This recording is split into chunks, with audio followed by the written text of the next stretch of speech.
நடந்து முடிஞ்சதுதான். நீ நடக்க போறத பத்தி தான் யோசிக்கணும். இதெல்லாம் நினைச்சு நீ ஃபீல் பண்ணாத. நான் உன்னை கேட்டா நீ கோச்சிக்க மாட்டே. கேளு சிந்து. என் மனசுல பட்டதை நான் அப்படியே கேக்குறேன். எதுவும் தப்பா இருந்தா மன்னிச்சுக்க. அட நீ கேளு.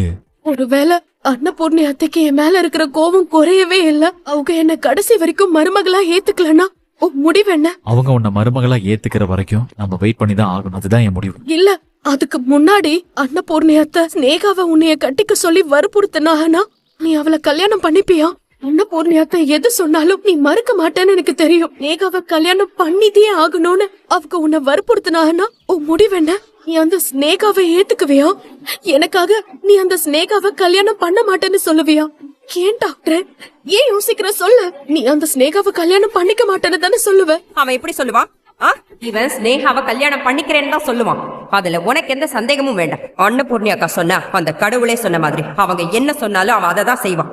இப்போ பரவாயில்ல. எதுக்கும் ஹாஸ்பிட்டல் போயிட்டு வரலாமா? ஆஹா, எனக்கு நல்லா ஆயிருச்சு. சரி, நீ ரெஸ்ட் எடு. இசக்கி, தேங்க்ஸ் இசக்கி. எதுக்கு? எல்லாத்துக்கும் தான்.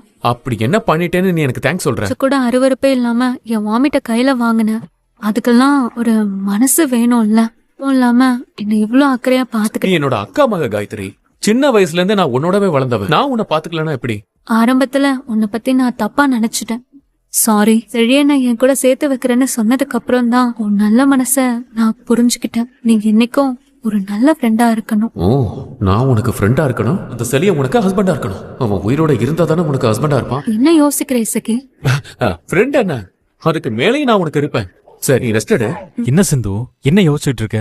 வாழறதா சாகறதான்னு யோசிச்சுக்கிட்டு இருக்கேன். என்னாச்சு உனக்கு? ஏன் அப்படி சொல்ற? உன்ன மாதிரி ஒருத்தரை காதலிச்சு கல்யாணம் பண்ணா என்ன இப்படிதானே யோசிக்கணும்? நேத்து உங்க அம்மா அன்னபூர்ணி அத்தை என்ன சொன்னாலும் நீ கேப்ப. ஸ்னேகாவை கல்யாணம் பண்ண சொன்னாலும் நீ பண்ணிப்பேன்னு சொன்னா. அவங்க சொன்னதுல எனக்கு எந்த அதிர்ச்சியும் இல்ல டாக்டர்.